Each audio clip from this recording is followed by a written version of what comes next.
You're in a disaster zone. Your expensive water filter just shattered. Clean water is miles away, and that murky pond might be your only source for the next week. Most survivalists would panic, but refugees in camps across Africa have been using a $3 laundry bag to turn filthy water into drinkable water for decades. This isn't myth. It's slow sand filtration so effective that it removes 99% of bacteria and protozoa, and it works when your high-tech gear fails. Tonight, we expose the cloth filtration method that viral survival videos ignore and reveal why this simple technique could save your life when filters break and purification tablets run out. Let's begin with the physics your water filter manual won't explain. Most commercial filters rely on tiny pores that clog instantly with silt, requiring constant backflushing you might not have energy for. Cloth filtration works differently. It uses mechanical straining combined with biological action to purify water over time. The secret isn't the cloth itself. It's the biofilm that develops on the fabric surface after repeated use.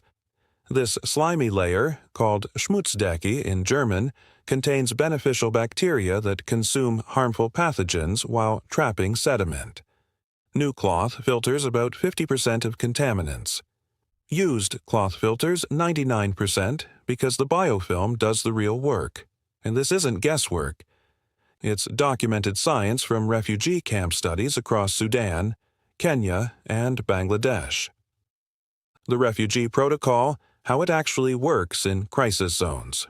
Step 1. Find a clean cotton cloth, preferably a new or well-washed cotton t-shirt, bandana, or laundry bag. Avoid synthetic fabrics, they don't develop proper biofilms. Step 2. Fold the cloth into 4 to 8 layers to create sufficient thickness. Step 3. Stretch the cloth tightly over a clean container, water bottle, bucket, or cooking pot. Step 4. Slowly pour questionable water through the cloth, letting it drip rather than flow quickly. Step 5. Repeat the process 2 to 3 times through fresh cloth sections if water is extremely turbid. Step 6. Let the filtered water sit for 1 hour to allow remaining particles to settle. The result? Water that's dramatically clearer and safer, removing cholera bacteria, Giardia cysts, and most suspended solids that cause deadly diarrhea in emergency situations. Why this beats your expensive filter in silt-heavy conditions. Modern hollow fiber filters like Sawyer or Life Straw clog within minutes in glacial runoff or monsoon water, requiring tedious backflushing that wastes precious water. UV purifiers fail completely in cloudy water. Chemical tablets don't remove sediment, they just make muddy water taste like chemicals. Cloth filtration thrives in these conditions. The thicker the silt, the better the initial mechanical straining. And with repeated use, the biofilm becomes more effective at pathogen removal.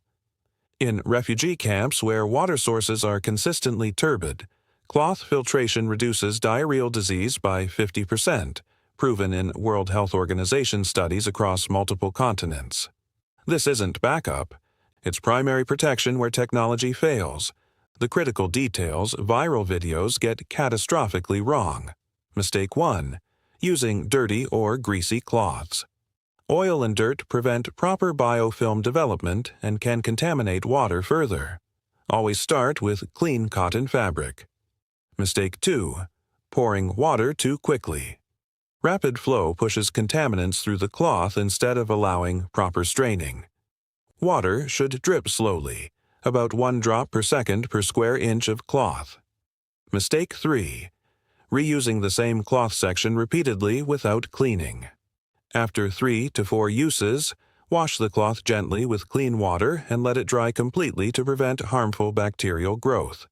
Mistake 4. Expecting sterile water. Cloth filtration removes bacteria and protozoa effectively, but is less reliable against viruses. In areas with known viral contamination, combine with boiling for complete safety. Field testing, cloth versus modern methods in extreme turbidity. I tested 4 water purification methods in identical glacial silt water. 500 plus NTU turbidity. Extremely muddy. Method A. Sawyer squeeze filter. Clogged after 8 ounces, required 15 minutes of backflushing to process 16 ounces total. Method B. Life straw personal filter. Became unusable after 12 ounces, suction too difficult through clogged fibers. Method C. Aquatabs chemical treatment. Left water visibly muddy with strong chemical taste, didn't address sediment at all. Method D. 4-layer cotton cloth filtration. Produced noticeably clearer water in first pass, nearly clear after second pass. Total cost, $0.05 per liter. The cloth method wasn't fastest, but it was the only one that handled extreme silt without equipment failure. In survival situations, functionality beats speed every time. The science behind biofilm development, why used cloths work better.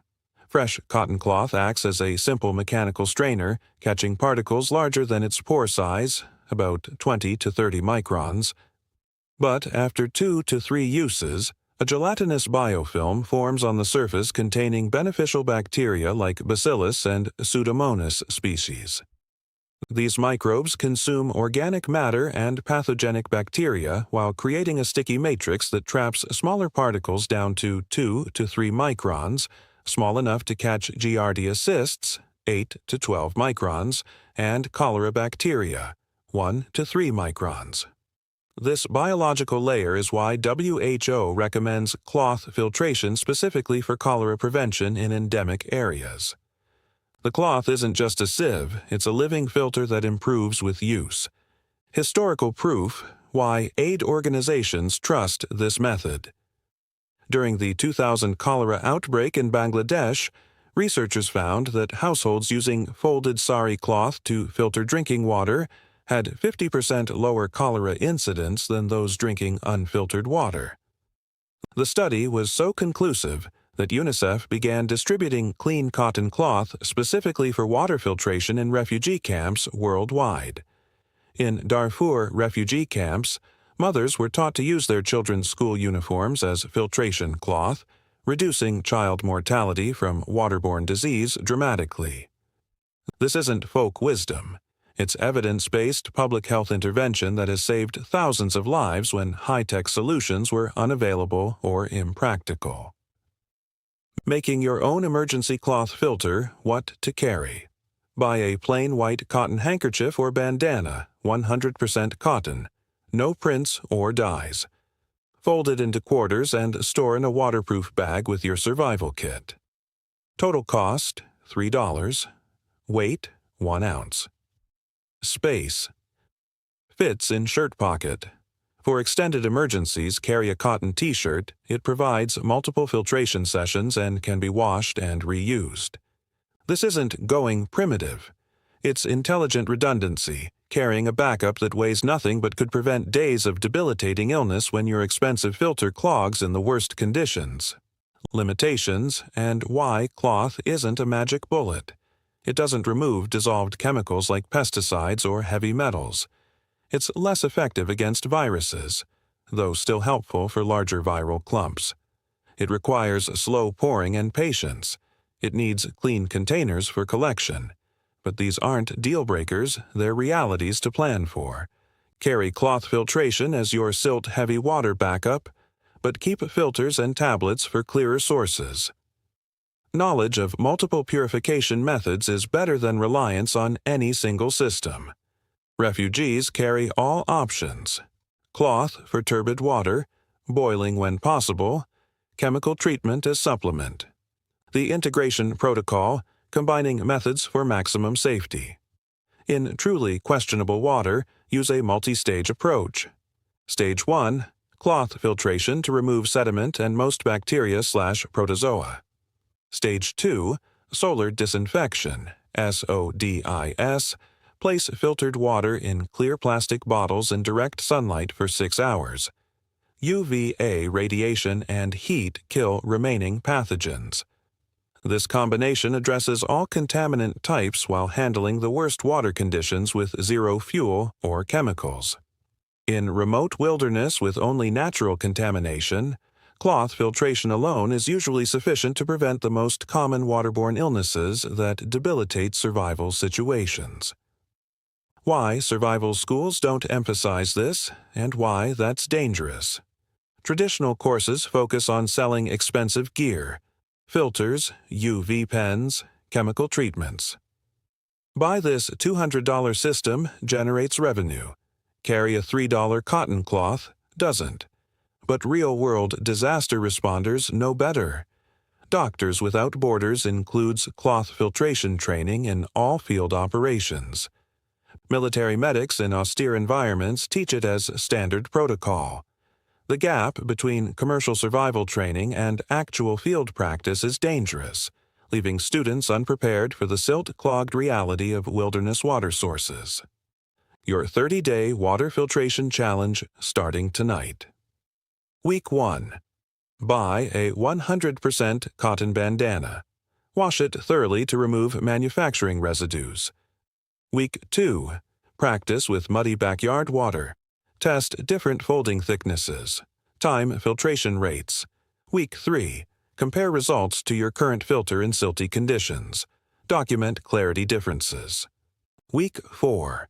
Integrate cloth into your emergency kit. Replace one chemical treatment packet with the bandana. Build confidence through practice. This investment costs $3 but could save your life when your expensive gear fails in glacial runoff or monsoon conditions. Final truth: water safety isn't about gear.